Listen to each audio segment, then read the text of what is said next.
Hi, this is Ian Wright, and I'm just going to start, really, I suppose, a sequence of podcasts. And this first sequence of 5 podcasts is entitled Self-Care as We Get Older. The reason why I'm doing this series of kind of talks is, I suppose the first thing is, most of what I'm saying is basics, but I don't know about you, most of us don't do the basics and forget the basics. I certainly do. And there are a set of challenges that face people and us as we get older.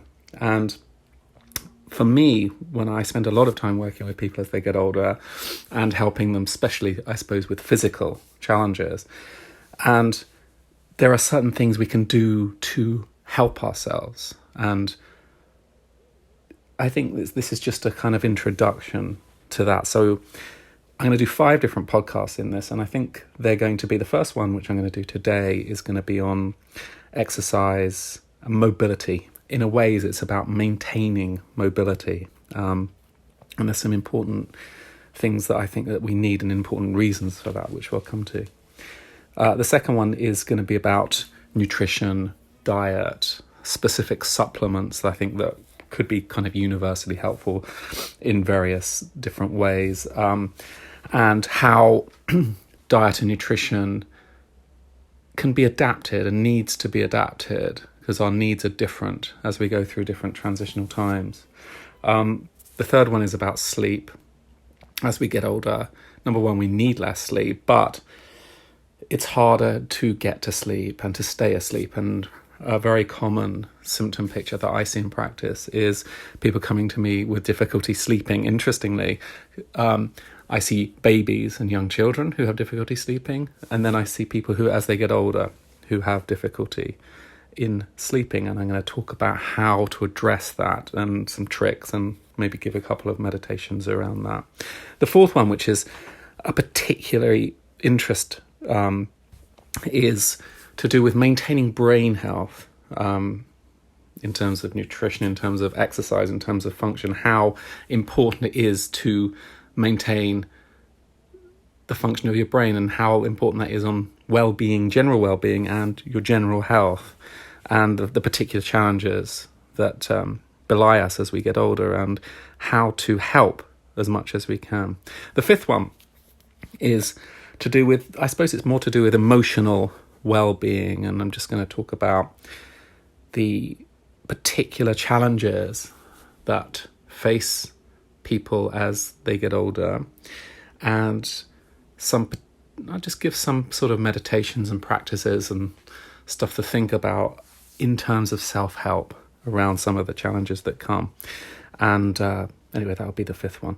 When I've done that sequence, I think I'm going to do a series of 5 podcasts on self-care in the teenage years, because teenagers, again, have completely different challenges, because their brain's rewiring, their hormones are changing, the social pressures are huge, and that transition in life is very, very important. And if it can be done as smoothly and as sweetly, it will help in terms of managing things like anxiety, which I see a lot of in practice. So I'll come to that a lot later. But today, we'll talk about exercise and maintaining mobility. I mean, the challenges, the physical challenges as we get older. I mean, every system is affected, from the joints, the muscle strength. Muscles get waste away a little bit. The joints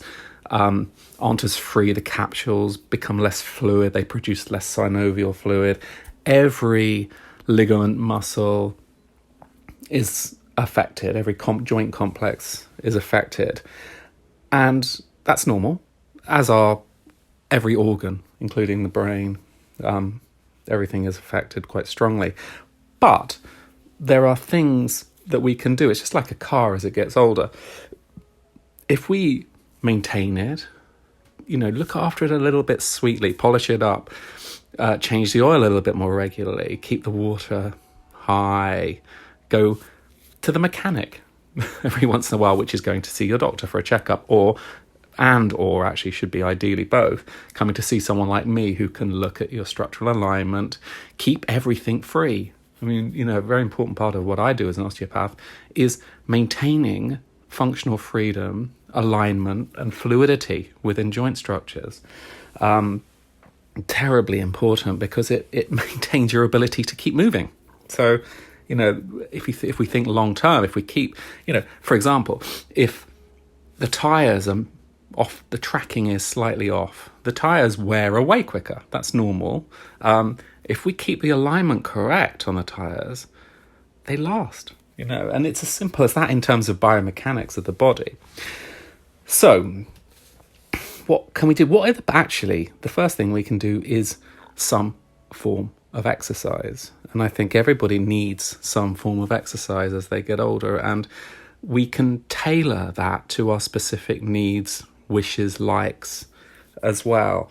But the point is everybody, even if you are in a chair and you can't actually walk so much anymore, you need to do some form of exercise. It's very important for your heart, cardiovascular health, for lung function, breathing exercises, which I'll come to.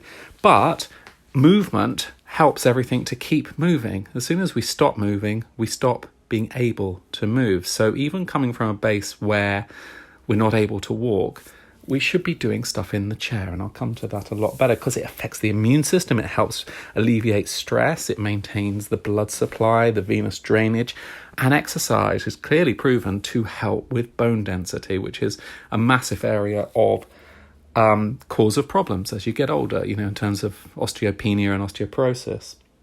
So we keep moving, we keep being more able to move, and maintaining joint function, and I'm going to come to that specifically. So the first thing is we need alignment. If we're kind of aligned as much as we can be, then one of the best forms of exercise is walking, of course, because number one, we're outside in nature, or outside at least, we're breathing natural air. If the weather is good enough and we can find somewhere to walk, even a walk around the block, or 300, 400, 500 yards a day, it just depends on your abilities, is incredibly important because it maintains the function of the joints in the body, especially the feet, the ankles, the knees, the hips, the back. Keeps the sacroiliac joints moving. If we're offline, it can be irritating and it can't be so good. But if we can even just try to have a little walk every day, it is incredibly important, I think. Now, if walking is difficult, obviously the best forms of exercise are the ones which are off weight bearing. So swimming.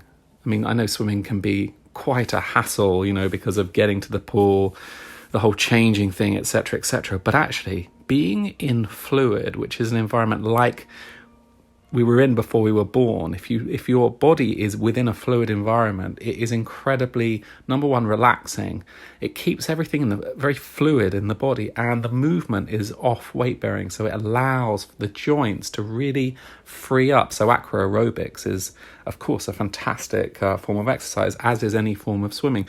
You don't need to be able to swim. Even if you can't swim, just walking up and down in a pool gives you resistance and fluidity. And I think that's an incredibly important way of doing it. I just want to talk a little bit about breathing exercises, because I think it's very important as we get older to maintain the function of our respiratory system.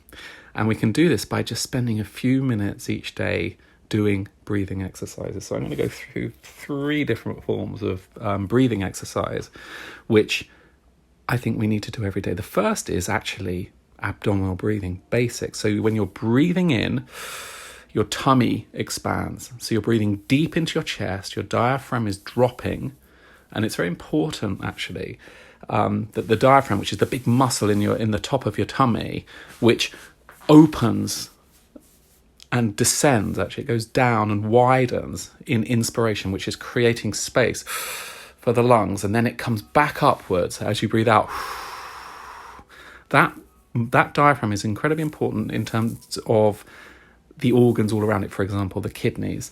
And to allow that diaphragm to be free and moving very well is incredibly important. So if we just spend 3-4 minutes doing deep breaths, so ideally you breathe in through the nose if your sinuses are clear enough to go as deep as you can, hold it for a quarter of a second, half a second, and breathe out through the mouth. And as you breathe out through the mouth, allow the diaphragm to come fully up and remove all of the air from the rest of the lung fields. Now, doing this deep breathing is very important in terms of keeping the intercostal muscles, the muscles which are between the ribs, moving, and keeping the diaphragm functioning. And actually it helps with the function of the back. The mid-back is actually moved every time you take big, deep breaths. Often what happens as we get older is the bottoms of the lungs are used less and less, so we breathe much more from the tops of the lungs. So actually, there is a less depth of breathing and slightly less tendency for oxygenation. So if we can just do a little... Now, it doesn't matter if you can actually breathe deeply or not. It is as much as you can do. So the second breathing is called vagal breathing, and this is, I'll come back to actually more when we're talking about emotions and stress. But if you're feeling a little tense and a little anxious, what you do is you just extend the out breath. So you breathe in and then you breathe out about double the in breath. What that does is acts to calm down the nervous system a little bit. So the longer the out breath and then a shorter in breath tends to have an effect on what's called the parasympathetic nervous system, and it can calm the body down. So that's two different types of breathing. The third type is soft breathing, delicate. So what you do is you tune into something that feels quiet, soft, and delicate in your breath. And that is, again, a very calming breath. So you breathe quite soft and you feel this softness in your breath, and just allow yourself to breathe softer and more gently and relax your breathing. And that's a very calming thing as well to do. So 3 different types of breathing, which 2 of them are for calming, which is, I think, very important. The other one is for actually lung and chest function. Now, what we really need to do is to stretch as much as possible. Stretching is very important because everything, actually, we're surrounded, every muscle, every ligament, every bone, every part of the organs is surrounded by something called fascia, which is like kind of connecting or connective tissue which surrounds everything. And now what happens as we get older is this fascia becomes slightly less fluid and has less freedom, and that tightens us all up. Now, when we are stretching, which is just, bending over or allowing our arms to stretch out, if we hold those stretches for more than 20 seconds, the fascia starts to release. So even if you're putting your arms straight up in the air, both of them, and holding that, you hold it for about 20 seconds, and then things start to really open out. So the importance of any kind of stretching, and you can stretch out every part. There's a whole lot of different exercises around stretching, which I don't have time to explain. But the importance is to do some stretching every day. And the most important thing is the slowness of the stretch. So hold each stretch for about 20 seconds. One of the best things, of course, is doing chair yoga. So if you get the chance, get someone to look it up on YouTube, online. There are plenty of chair yoga sessions done by very good people. And that's literally doing yoga in the chair. And it's wonderful. And it's really important. And I think everybody should be doing that as they get older.